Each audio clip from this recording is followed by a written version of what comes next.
90 రోజుల కోర్సు పూర్తి చేస్తే చాలు 100% ప్లేస్మెంట్ సపోర్ట్ తో సాఫ్ట్వేర్ జాబ్ మీ సొంతం. వెంటనే కోడ్ జ్ఞాన్ డెస్టినేషన్ ని సంప్రదించండి. వాగర్థావివ సంపృక్తౌ వాగర్థ ప్రతిపత్తయే జగతః పితరౌ వందే పార్వతీ పరమేశ్వరౌ. సదాశివ సమారంభాం శంకరాచార్య మధ్యమాం అస్మదాచార్య పర్యంతం వందే గురు పరంపరాం. ఆదిత్యాయ చ సోమాయ మంగళాయ బుధాయ చ గురు శుక్ర శనిభ్యశ్చ రాహవే కేతవే నమః. శృంగేరి జగద్గురు పీఠాధిపతులకి కంచి పీఠాధిపతులకి నమస్కారములు తెలియచేసుకుంటూ కార్యక్రమాన్ని ప్రారంభిద్దాం. ఇక గమనించుకున్నట్లయితే మార్చి 7వ తారీఖు నుంచి 15వ తారీఖు వరకు 12 రాశుల్లో జన్మించినటువంటి వారికి ఏ విధంగా ఉండబోతుందో తెలుసుకునే ముందు గ్రహ సంచారం తెలుసుకుందాం. వృషభ రాశిలో గురువు, మిథున రాశిలో కుజుడు స్తంభించి ఉండడం, అలాగే కన్యా రాశిలో కేతువు, కుంభరాశిలో రవి శని యొక్క సంచారము, మీన రాశిలో శుక్రుడు బుధుడు రాహు యొక్క సంచారం. ఇక 12 రాశుల్లో జన్మించినటువంటి వారికి ఒక్కొక్కరికి ఒక్కొక్క రాశిలో జన్మించినటువంటి వారికి ఏ విధంగా ఉండబోతుందో తెలుసుకునే ప్రయత్నం చేద్దాం. 7వ తారీఖు నుంచి 15 మార్చి వరకు కర్కాటక రాశిలో జన్మించినటువంటి వారికి ఏ విధంగా ఉండబోతుందో తెలుసుకుందాం. గమనించుకున్నట్లయితే ప్రధానంగా ఈ యొక్క కర్కాటక రాశిలో జన్మించినటువంటి వారికి నిరుద్యోగస్తులకి జాగ్రత్తలు పాటించాలి. ఉద్యోగం కోసం ఏవైతే ప్రయత్నాలు చేస్తుంటారో ఆ ప్రయత్నాల్లో అన్ని అవకాశాలు దగ్గర దాకా వచ్చి వెనక్కి వెళ్ళిపోతుంటాయి. కంగారు పడాల్సినటువంటి అవసరం లేదు. మీ ఆత్మవిశ్వాసాన్ని కోల్పోకుండా మీరు ప్రయత్నం చేయండి. ఆల్రెడీ ఉద్యోగం చేస్తున్న వాళ్ళైతే వేరే ఉద్యోగం కోసం ప్రయత్నం చేయాలని అనుకుంటారు కదా, 15వ తారీఖు వరకు మాత్రం అనుకూలమైన సమయం లేదు. కావున ఓపిక పట్టండి. ఇక ప్రభుత్వ రంగంలో పనిచేసేటువంటి వాళ్ళు ప్రమోషన్స్ కోసం ఎదురు చూసేటప్పుడు 15వ తారీఖు తర్వాత మాత్రమే మీరు ప్రయత్నం చేయండి. ఈ లోపల అనుకూలత లేని కారణం చేత మీరు అనుకున్నది జరగకపోయే అవకాశాలు ఎక్కువగా ఉన్నాయి. ఇది ఉద్యోగస్తులకి చెప్పేటువంటి సూచనగా గమనించవచ్చు. ఇక ఏ వ్యాపారంలో ఉన్నటువంటి వాళ్ళకి బాగుంటాయి అనంటే ఎడ్యుకేషన్ ఇన్స్టిట్యూషన్స్, జ్యువెలరీ రంగము, ఫుడ్కు సంబంధించినటువంటి FMCG products, general stores, restaurants, hotels, curry points, పూజా స్టోర్సు, అలాగే ఫ్రూట్స్ వ్యాపారస్తులు, వీళ్ళకందరికీ కూడా అనుకూలమైనటువంటి సమయము. వీళ్ళందరూ వ్యాపార విస్తరణ చేసుకోవచ్చు. అధిక ధనాదాయము ఈ యొక్క 7వ తారీఖు నుంచి 15వ తారీఖు వరకు పొందుతారని చెప్పవచ్చు.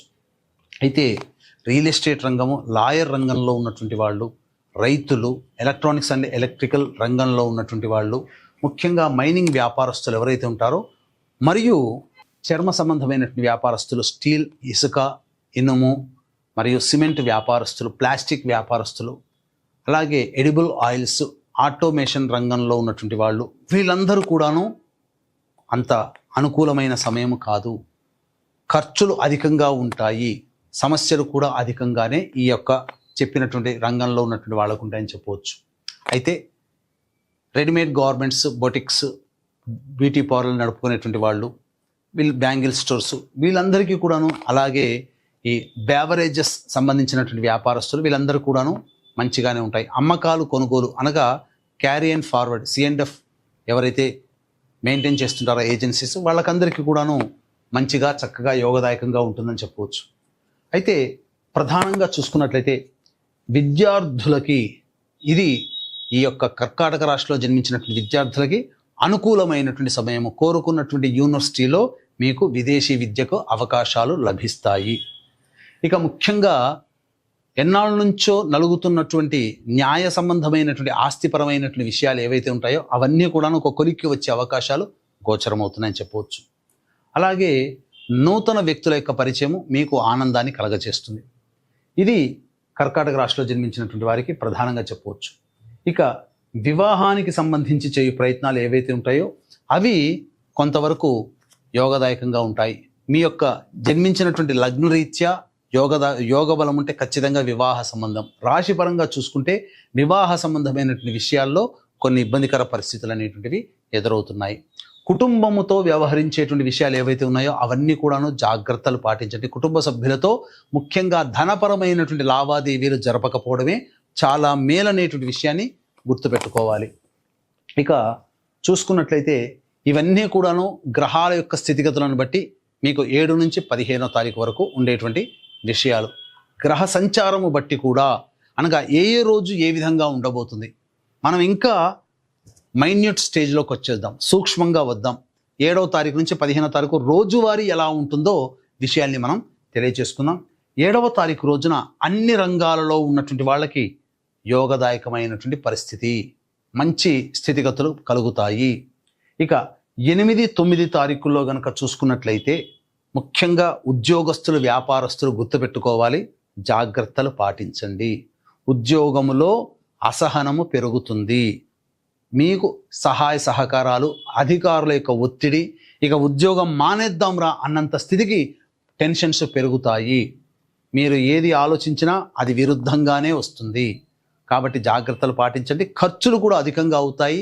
ఏ పని చేయాలన్నా ఆసక్తి అనేటువంటిది ఉండదు.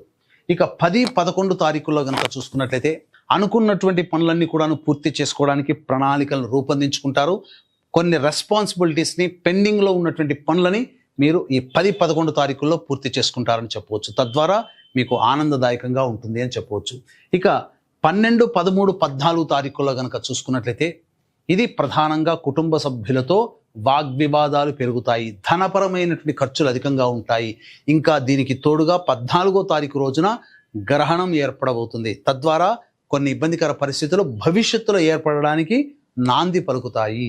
ఇక 15వ తారీఖు రోజు మాత్రం మీకు అన్ని విధాలుగా అనుకూలంగా ఉండేటువంటి రోజు. రాని బాకీలు వసూలవుతాయి, ధనపరమైనటువంటి సమస్యలు తీరుతాయని చెప్పవచ్చు. అయితే ఇప్పుడు చెప్పినటువంటి విధంగా 14వ తారీఖు రోజున గ్రహణం ఏర్పడుతుంది. ఇది America, Canada, Mexico, Australia, New Zealand, Japan వంటి నగరాల్లో ఇది కనబడుతుంది.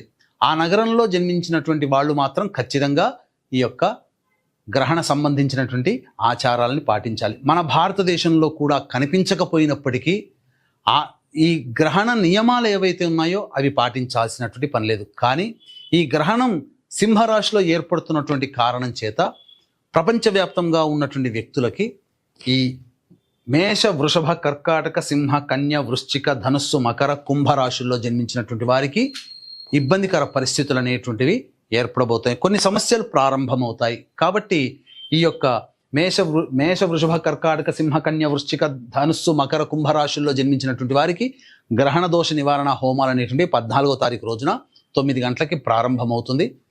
అవకాశం ఉన్న వాళ్ళు పర్ హెడ్ 2100 రూపాయలకి, అవకాశం ఉన్న వాళ్ళు కార్యక్రమ తదనంతరం కాంటాక్ట్ చేసి మీ గోత్రనామాలు నమోదు చేసుకోవచ్చు. ఇక కర్కాటక రాశిలో జన్మించినటువంటి వారు ప్రధానముగా ఈ యొక్క 7 నుంచి 15వ తారీఖు వరకు వచ్చేటువంటి సమస్యల పరిష్కారం కోసం ప్రతిరోజు కూడా కాలభైరవాష్టక పారాయణము, అలాగే సర్వదేవకృత లక్ష్మీ స్తోత్ర పారాయణం అనేటువంటిది చేసినట్లయితే చాలా సమస్యలు తీరుతాయి. ఇప్పుడు చెప్పినటువంటి సమస్యల కంటే విభిన్నంగా మీ యొక్క జీవితం ఉంది అని అంటే మీ యొక్క జన్మజాతకంలో నడుస్తున్నటువంటి గ్రహ దశాంతర దశల యొక్క ప్రభావాలు. కావున దగ్గరలోని మంచి ఉపాసనా పరులైనటువంటి జ్యోతిష్యులను సంప్రదించి వారి సలహాలు, సూచనలు కనుక పాటించినట్లయితే మరింత మెరుగైనటువంటి జీవితాన్ని పొందుతారని తెలియజేయవచ్చు. సర్వం శ్రీ ఉమామహేశ్వర పరబ్రహ్మార్పణమస్తు.